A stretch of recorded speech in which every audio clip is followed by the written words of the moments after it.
El Espíritu Santo y la única Iglesia. Este sermón fue predicado la mañana del domingo 13 de diciembre de 1857 por Carlos Haddon Spurgeon en The Music Hall Royal, Surrey Gardens. Estos son los que causan divisiones, los sensuales, que no tienen al Espíritu. Judas capítulo 1, versículo 19. Cuando un agricultor viene a trillar su trigo o prepararlo para el mercado, hay dos cosas que desea: que haya abundancia de la clase correcta y que cuando lo lleve al mercado pueda ser capaz de llevar una muestra limpia allí. Él no mira solamente la cantidad porque es la paja para el trigo. Es preferible tener un poco limpio que tener un gran montón que contenga una gran cantidad de paja, pero menos del precioso grano. Por otro lado, él no aventaría tanto su trigo como para arrojar el buen grano y así hacer que la cantidad fuera menor de lo necesario. Quiere tener tanto como sea posible, tener la menor pérdida posible en el aventado y sin embargo tenerlo tan bien aventado como sea posible. Ahora eso es lo que deseo para la Iglesia de Cristo y lo que todo cristiano deseará. Deseamos que la Iglesia de Cristo sea lo más grande posible. Dios no permita que por cualquiera de nuestros aventados descartemos a uno de los preciosos hijos de Sión. Cuando lo reprendemos severamente, estaríamos preocupados de que la reprensión caiga donde no es necesaria y lastime y hiera los sentimientos de cualquiera que Dios haya escogido. Pero, por otro lado, no queremos que la Iglesia se multiplique a expensas de su pureza. No queremos tener una caridad tan grande que tome tanta paja como trigo. Deseamos ser lo suficientemente caritativos como para usar el abanico a fondo para purgar el suelo de Dios, pero al mismo tiempo lo suficientemente caritativos como para recoger la espiga de trigo más marchita para preservarla por causa del Maestro que es el labrador. Confío en la predicación de esta mañana que Dios me ayude a discernir entre lo precioso y lo vil, y que no diga nada poco caritativo que pueda apartar a cualquiera del pueblo de Dios de ser parte de su iglesia verdadera, viviente y visible. Y sin embargo, al mismo tiempo, ruego que no pueda hablar tan vagamente y tan sin la dirección de Dios como para abrazar a cualquiera en los brazos del afecto cristiano, a quien el Señor no ha recibido en la alianza eterna de su amor. Nuestro texto nos sugiere tres cosas. Primero, una pregunta: ¿tenemos el Espíritu?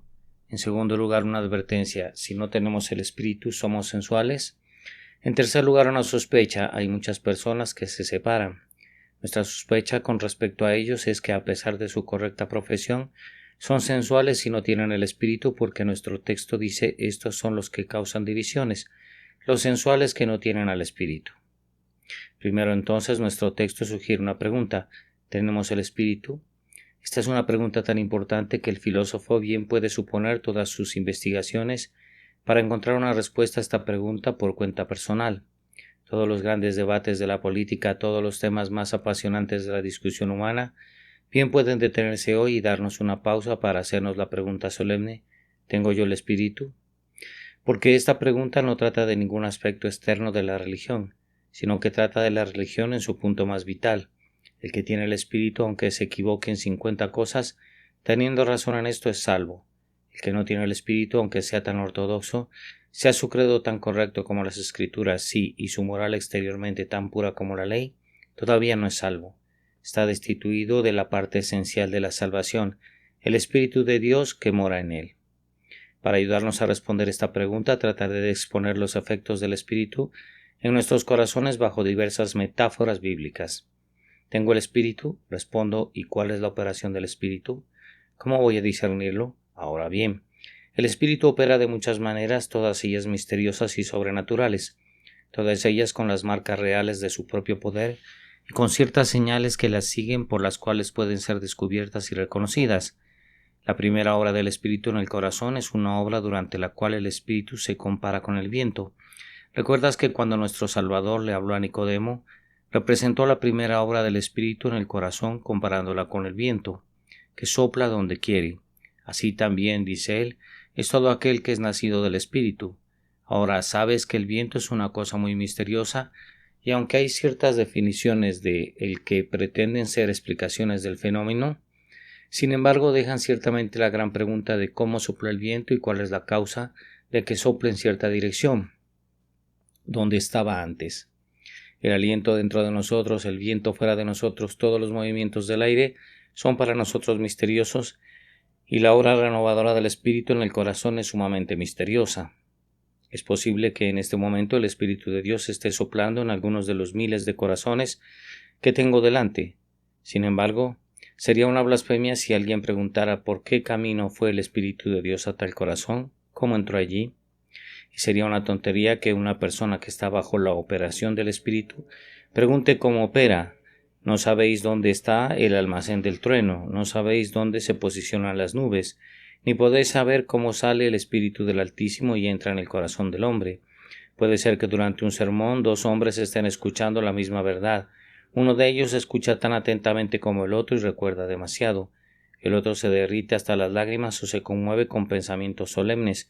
Pero uno, aunque igualmente atento, no ve nada en el sermón, excepto tal vez ciertas verdades importantes bien expuestas. En cuanto al otro, su corazón se quebranta dentro de él y su alma se derrite. Pregúntame cómo es que la misma verdad tiene un efecto sobre uno y no sobre su prójimo. Respondo, el uno solo siente la fuerza de la verdad, y eso puede ser lo suficientemente fuerte como para hacerlo temblar, como Félix, pero el otro siente el espíritu yendo con la verdad, y eso renueva al hombre, lo regenera y lo hace pasar a esa condición de gracia que se llama estado de salvación. Este cambio se produce instantáneamente. Es un cambio tan milagroso como cualquier milagro del que leemos en las Escrituras. Es supremamente sobrenatural, puede ser imitado, pero ninguna imitación puede ser verdadera y real.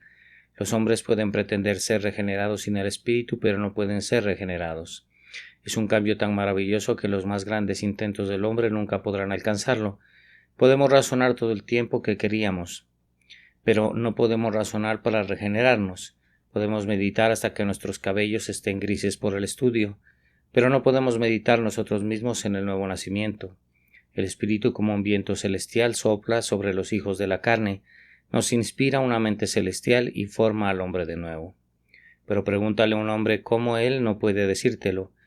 Pregúntale cuándo puede que reconozca la hora, pero en cuanto a la forma en que se llevó a cabo no sabe más que tú. Es para él un misterio. ¿Recuerdas la historia del Valle de la Visión? Ezequiel vio huesos secos esparcidos aquí y allá en el valle. El mandato vino a Ezequiel: di a estos huesos secos, vivan. Él dijo, vivan, y los huesos se juntaron hueso con sus huesos, y la carne vino sobre ellos, pero aún no vivían. Profetiza, hijo de hombre, di al Espíritu, sopla sobre estos muertos y vivirán. Se veían como la vida, había carne y sangre allí, estaban los ojos, las manos y los pies, pero cuando Ezequiel hubo hablado, se dio algo misterioso que los hombres llaman vida, y se dio de una manera misteriosa, como el soplo del viento. Incluso lo es hoy. Las personas inconversas e impías pueden ser muy morales y excelentes. Son como los huesos secos cuando se juntan y se revisten de carne y sangre. Pero para hacerlos vivir espiritualmente se necesita la inspiración divina del soplo del Todopoderoso. El Espíritu Divino, el viento divino debe soplar sobre ellos y entonces vivirán. Dime, querido lector, ¿alguna vez has tenido alguna influencia sobrenatural en tu corazón? Porque si no, puede parecer que soy duro contigo, pero soy fiel. Si nunca has tenido más que la naturaleza de tu corazón, estás en hiel de amargura y en prisiones de iniquidad. No, Señor, no se burle de esa declaración. Es tan cierto como esta Biblia, porque de esta Biblia fue tomada, y como prueba de ello, escúchame. El que no naciere de nuevo de lo alto, del agua y del Espíritu, no puede ver el reino de Dios. ¿Qué dices a eso? Es en vano que hables de hacerte nacer de nuevo. No puedes nacer de nuevo excepto por el Espíritu, y debes perecer a menos que lo estés. Tú ves entonces el primer efecto del Espíritu y por eso puedes responder la pregunta. En segundo lugar, el Espíritu en la palabra de Dios a menudo se compara con el fuego. Después del Espíritu, como el viento que ha hecho vivir al pecador muerto, viene el Espíritu como fuego. Ahora bien, el fuego tiene un poder penetrante y de tormento, es purificante, pero purifica mediante un proceso terrible. Ahora, después de que el Espíritu Santo nos ha dado la vida cristiana, inmediatamente comienza un ardor en nuestro corazón. El Señor escudriña y prueba nuestro corazón y enciende una vela en nuestro espíritu que descubre la maldad de nuestra naturaleza y la repugnancia de nuestras iniquidades. Dime, querido lector, ¿sabes algo acerca de ese fuego en tu corazón? Porque si no, aún no habéis recibido el Espíritu. Para explicar lo que quiero decir, Permítanme contarles una parte de mi propia experiencia para ilustrar los efectos ardientes del espíritu. Viví descuidado e irreflexivo. Podía caer en el pecado también como los demás y así lo hice. A veces me remordía la conciencia, pero no lo suficiente como para hacerme cesar en el vicio. Podía permitirme la transgresión y podía amarla, no tanto como otros la amaban. Mi formación temprana no me permitía hacer eso, pero aún lo suficiente para probar que mi corazón estaba degradado y corrupto. Una vez me remordió algo más que la conciencia, entonces no supe lo que era. Yo era como Samuel cuando el Señor lo llamó. Escuché la voz, pero no sabía de dónde venía. Un movimiento comenzó en mi corazón y comencé a sentir que ante los ojos de Dios yo era un pecador perdido, arruinado y condenado. Esa convicción que no podía quitarme de encima, no importa lo que hice, me siguió.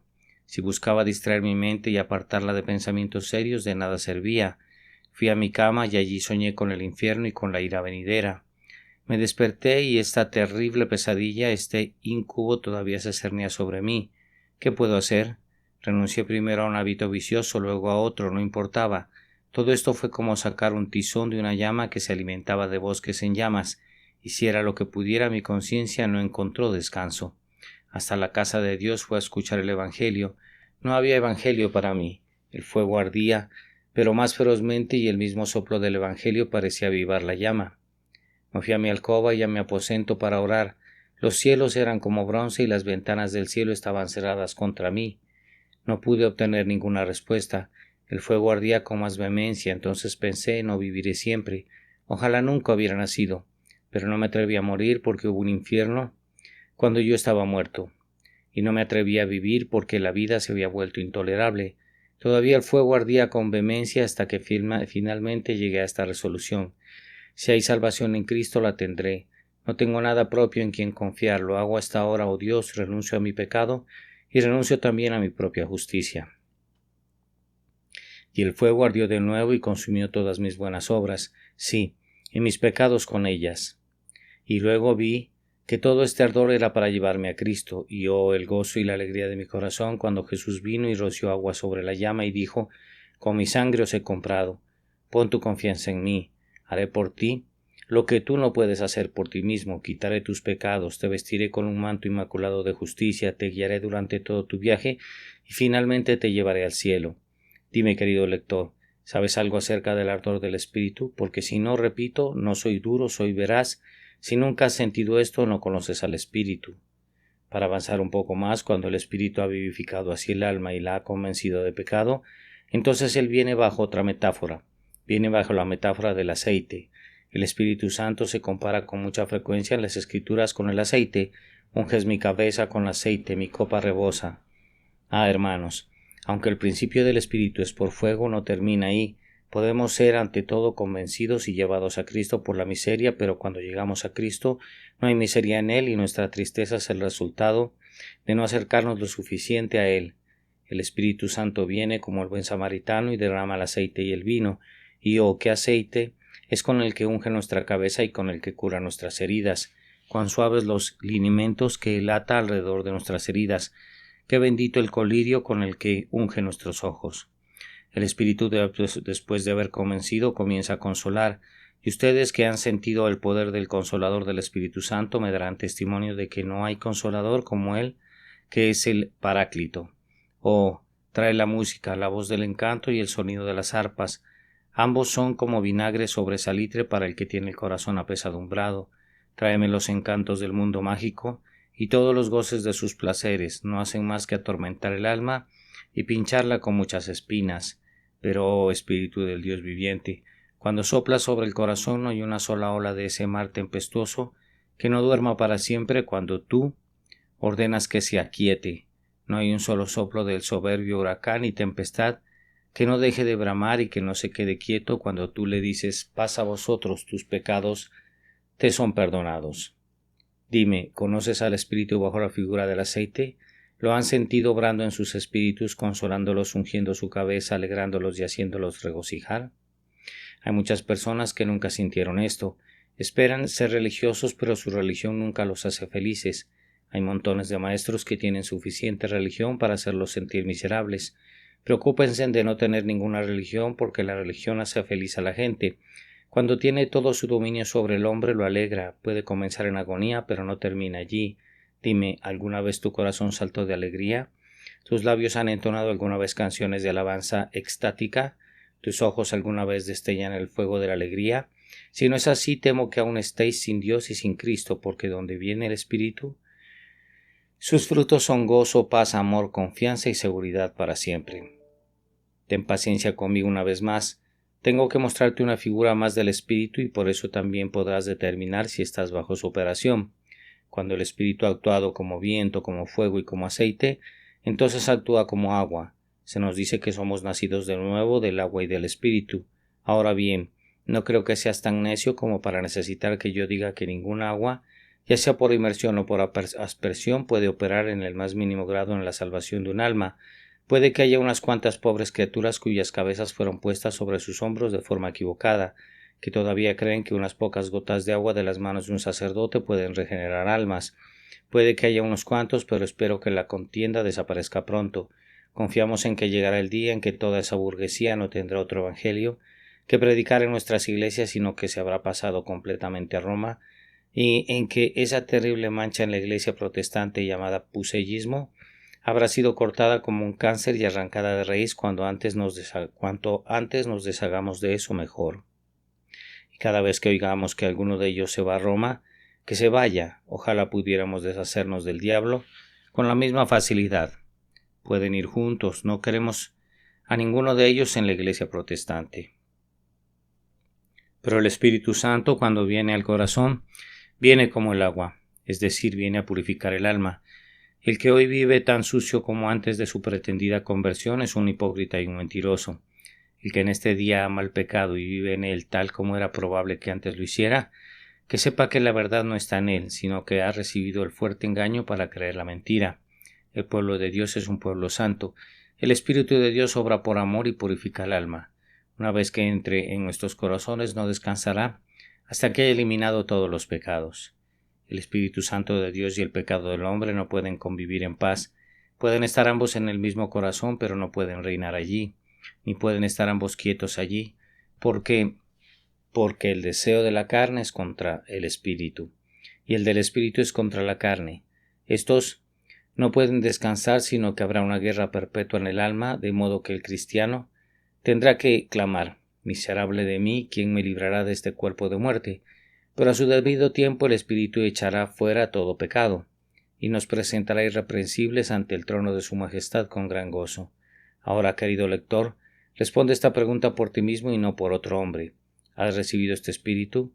Respóndeme de todos modos. Si es con burla, respóndeme. Si se burla y dice no sé nada de su discurso entusiasta, que así sea, Señor. Diga no entonces.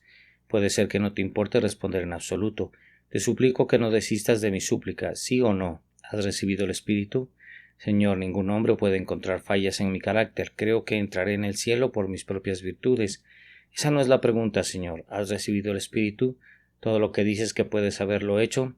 Pero si has dejado lo otro sin hacer y no has recibido el Espíritu, al final te irá mal.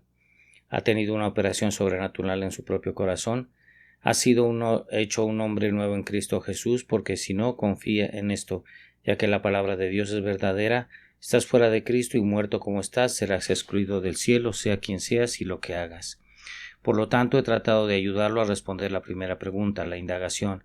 ¿Hemos recibido el Espíritu?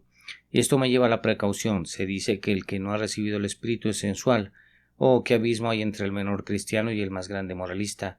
Qué amplia distinción hay entre el mayor profesante destituido de la gracia y el más pequeño de los creyentes de Dios, que tiene gracia en su corazón.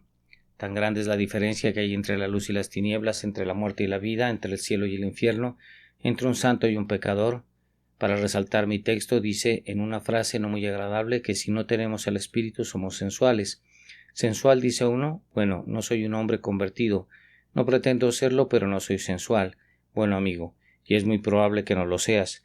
No en la acepción común del término sensual, pero comprenda que esta palabra en griego realmente significa lo que significaría una palabra en español como esta si tuviéramos tal palabra anímico. No tenemos tal palabra, la necesitamos. Hay una gran distinción entre los simples animales y los hombres. El hombre tiene alma y el simple animal no tiene alma. Hay otra distinción entre simples hombres y un hombre convertido. El hombre convertido tiene el espíritu, el hombre inconverso no lo tiene. Es un hombre anímico, no un hombre espiritual. No ha ido más allá de la mera naturaleza y no tiene herencia en el reino espiritual de la gracia. Es extraño que anímico y sensual después de todo signifique lo mismo. Amigo, no tienes el espíritu. Entonces no eres nada mejor sea lo que seas, o lo que llegues a ser que lo que resultó de la caída de Adán. Es decir, es una criatura caída que solo tiene capacidades para vivir aquí en pecado y vivir para siempre en tormento, pero no tienes la capacidad de vivir en el cielo en absoluto, porque no tienes al espíritu y por lo tanto no puedes conocer o disfrutar las cosas espirituales. Y observen, un hombre puede estar en este estado y ser un hombre sensual, y sin embargo puede tener todas las virtudes que podrían honrar a un cristiano, pero con todo esto, si no tiene el espíritu no ha llegado ni una pulgada más allá de donde lo dejó la caída de Adán, es decir, condenado y bajo maldición. Sí, y puede acudir a la religión con todas sus fuerzas, puede tomar el sacramento y ser bautizado, y puede ser el maestro más devoto, pero si no tiene el espíritu, no se ha alejado ni un solo centímetro de donde estaba porque todavía está en las cadenas de la iniquidad, un alma perdida. No, además puede aprender frases religiosas hasta que pueda hablar muy rápido sobre religión, puede que lea biografías hasta que parezca un hijo de Dios profundamente instruido, puede ser capaz de escribir un artículo sobre la experiencia profunda de un creyente, pero si esta experiencia no es suya, si no la ha recibido por el Espíritu del Dios viviente, todavía no es más que un hombre carnal y el cielo es para él un lugar al que no tiene entrada.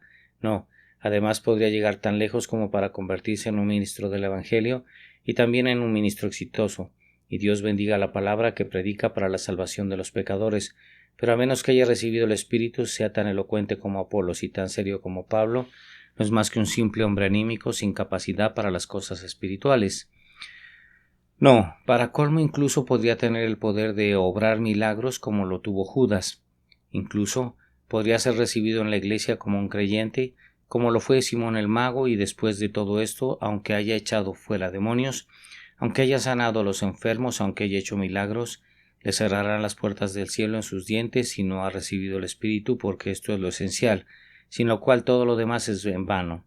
La recepción del Espíritu del Dios vivo es una verdad la que buscan, ¿no es así, amigos míos? No huyan de eso. Si les estoy predicando la falsedad, rechácenlo. Pero si esta es una verdad que puedo corroborar con las Escrituras, les suplico que no descanse hasta que haya respondido a esta pregunta. ¿Tiene usted el Espíritu viviendo, morando y obrando en su corazón? Esto me lleva en tercer lugar a la sospecha. Qué singular, qué separación sea lo opuesto a tener el Espíritu. Oye, escucho a un caballero decir, me gusta escucharlo predicar de manera inteligente y aguda. Estoy convencido, Señor, de que hay muchas personas en la iglesia que no deberían estar allí. Y entonces yo, debido a que hay una mezcla tan corrupta en la iglesia, he decidido no unirme a ninguna parte. No creo que la iglesia de Cristo hoy en día sea lo suficientemente limpia y pura como para permitirme unirme a ella. Al menos, Señor, una vez me uní a una iglesia, pero hice tanto alboroto en ella que se alegraron mucho cuando me fui, y ahora soy como los hombres de David. Soy uno que está en deuda y descontento y voy a escuchar a todos los nuevos predicadores que surgen. Te he escuchado ahora estos 3 meses. Tengo la intención de ir y escuchar a alguien más en muy poco tiempo, si no dices algo para halagarme. Pero estoy bastante seguro de que soy uno de los elegidos especiales de Dios. No me uno a ninguna iglesia porque una iglesia no es lo suficientemente buena para mí. No me hago miembro de ninguna denominación porque todos están equivocados, cada una de ellas. Escucha, hermano, tengo algo que decirte que no te agradará. Estos son los que causan divisiones, los sensuales que no tienen al Espíritu. Espero que aprovechen el texto. Ciertamente te pertenece a ti por encima de todos los hombres del mundo. Estos son los que causan divisiones, los sensuales que no tienen al Espíritu. Cuando leí esto pensé, hay algunos que dicen, bueno, eres un disidente. ¿Cómo haces que esto sea agradable con el texto? Estos son los que se separan a sí mismos. Estás separado de la Iglesia de Inglaterra. Mis amigos, puede hacer que un hombre sea mejor por ello, pero la separación de aquí se pretende es la separación de la única Iglesia universal de Cristo. La Iglesia de Inglaterra no era conocida en los días de Judas, así que el apóstol no se refirió a eso. Estos son los que causan divisiones, es decir, de la Iglesia de Cristo, del gran cuerpo universal de los elegidos. Además, digamos solo una cosa, no nos separamos, nos expulsaron. Los disidentes no se separaron de la Iglesia de Inglaterra, de la Iglesia episcopal, sino que cuando se aprobó la ley de uniformidad fueron expulsados por la fuerza de sus púlpitos. Nuestros antepasados fueron tan buenos eclesiásticos como cualquiera en el mundo, pero no pudieron aceptar todos los errores del libro de oración y por lo tanto fueron acosados hasta la tumba por la intolerancia de los profesantes conformes, así que no se separaron. Además, no nos separamos. No hay un cristiano por debajo del alcance del cielo de Dios del que yo esté separado. En la mesa del Señor siempre invito a todas las iglesias a venir y sentarse y comulgar con nosotros. Si algún hombre me dijera que estoy separado del episcopal, el presbiteriano o el metodista, le diría que no me conoce porque los amo fervientemente con un corazón puro y no estoy separado de ellos. Puedo tener puntos de vista diferentes a los de ellos, y en ese punto verdaderamente se puede decir que estoy separado, pero no estoy separado de corazón. Trabajaré con ellos de todo corazón. No, aunque mi hermano de la Iglesia de Inglaterra me envíe, como lo ha hecho, una citación para pagar un impuesto de la Iglesia que en conciencia no puedo pagar, lo seguiré amando. Y si toma sillas y mesas, no importa, lo amaré por todo eso. Y si hay un hospicio infantil o cualquier otra cosa por la cual pueda trabajar con él para promover la gloria de Dios, allí me uniré a él con todo mi corazón. Creo que esto afecta bastante a nuestros amigos los bautistas de la estricta comunión. No me gustaría decir nada duro contra ellos porque son las mejores personas del mundo, pero realmente se separan del gran cuerpo del pueblo de Cristo. El Espíritu del Dios viviente no les permitirá hacer esto realmente, pero lo hacen en su profesión. Se separan de la gran Iglesia universal. Dicen que no se comunican con Él, que no se comunicarán con Él, y si alguno se acerca a su mesa que no haya sido bautizado, lo rechazan. Se separan ciertamente. No creo que sea un cisma voluntario lo que les hace actuar así, pero al mismo tiempo creo que el hombre viejo interior tiene algo que ver. Oh, cuánto ama mi corazón la doctrina de la única Iglesia. Cuanto más me acerco a mi Maestro en oración y comunión, más cerca estoy de todos sus discípulos. Cuanto más veo mis propios errores y fallas, más dispuesto estoy a tratar con delicadeza a aquellos que creo que están equivocados. El sentir del cuerpo de Cristo es la comunión, y ay de la Iglesia que busca curar los males del cuerpo de Cristo deteniendo su sentir. Pienso que es pecado negarse a comulgar con cualquiera que sea miembro de la Iglesia de nuestro Señor Jesucristo. Deseo esta mañana predicar la unidad de la Iglesia de Cristo. He tratado de usar el aventador para soplar la paja. He dicho que nadie pertenece a la Iglesia de Cristo a menos que tenga el Espíritu, pero si tiene el Espíritu, hay del hombre que se aparte de él. Oh, me consideraría gravemente culpable si al pie de estas escaleras me encontrara con un hijo de Dios verdaderamente convertido, que se llamara a sí mismo metodista primitivo, wesleyano, o eclesiástico, o independiente, y dijera: no, Señor, usted no está de acuerdo conmigo en ciertos puntos. Creo que eres un hijo de Dios, pero no quiero tener nada que ver contigo. Entonces pensaría que este texto sería muy duro para mí. Estos son los que causan divisiones, los sensuales que no tienen al Espíritu, pero ¿lo haríamos, amados? ¿No les daríamos nuestras manos y les diríamos: Dios te acompaña en tu viaje al cielo? Mientras tengas el Espíritu somos una familia y no estaremos separados unos de otros. Quiera Dios que llegue el día en que todo muro de separación sea derribado. Mira cómo hasta el día de hoy estamos separados. Ahí encontrarás a un bautista que no podía decir una buena palabra a un pseudo bautista si le dieras la palabra. Usted encuentra hasta el día de hoy episcopales que odian esa fea palabra disidente, y les basta con que un disidente haya hecho una cosa, no lo cumplirán entonces, aunque sea tan bueno. Y además hay algunos en la Iglesia de Inglaterra que no solo odiarán a los disidentes, sino que también se odiarán unos a otros. Se encuentran hombres que no pueden permitir que hermanos ministros de su propia Iglesia prediquen en su parroquia. ¿Qué anacrónicos son esos hombres? Parecerían haber sido enviados al mundo en nuestro tiempo puramente por error. Su era apropiada habría sido la época de la Edad Oscura. Si hubieran vivido entonces, qué hermosos boners habrían sido. Qué tipos tan espléndidos habrían sido si hubieran ayudado a avivar el fuego de Smithfield. Pero está bastante desactualizados en estos tiempos y veo a un clérigo tan extraño de la misma manera que veo a un dodo, como un animal extraordinario cuya raza está casi si no del todo extinta. Bueno, puedes mirar y sorprenderte. El animal se extinguirá pronto, no pasará mucho tiempo, confío, antes de que no solo la Iglesia de Inglaterra se ame a sí misma, sino que todos los que aman al Señor Jesús estén listos para predicar en los púlpitos de los demás, predicando la misma verdad, manteniendo la misma fe y poderosamente luchando por ello. Entonces el mundo verá cómo estos cristianos se aman unos a otros, y entonces se sabrá en el cielo que el reino ha venido y que su voluntad está a punto de hacerse en la tierra como en el cielo. Mi oyente, ¿perteneces a la Iglesia? Porque fuera de la Iglesia no hay salvación, pero fijaos en lo que es la Iglesia. No es la episcopal, la bautista o la presbiteriana. La Iglesia es una comunidad de hombres que han recibido al Espíritu. Si no puedes decir que tienes el Espíritu, sigue tu camino y tiembla, sigue tu camino y piensa en tu condición perdida, y que Jesús por su Espíritu los bendiga de tal manera que puedan ser llevados a renunciar a sus obras y caminos con dolor y volar a aquel que murió en la cruz y encontrar allí un refugio de la ira de Dios. Puede que haya dicho algunas cosas ásperas esta mañana, pero no soy muy dado a cortar y recortar, y no creo que empiece a aprender este arte ahora. Si el asunto es falso, depende de ti rechazarlo. Si es verdad, bajo tu propio riesgo, rechaza lo que Dios estampa con la autoridad divina. Que la bendición del Padre, del Hijo y del Espíritu Santo descanse sobre la única iglesia del único Jehová de Israel.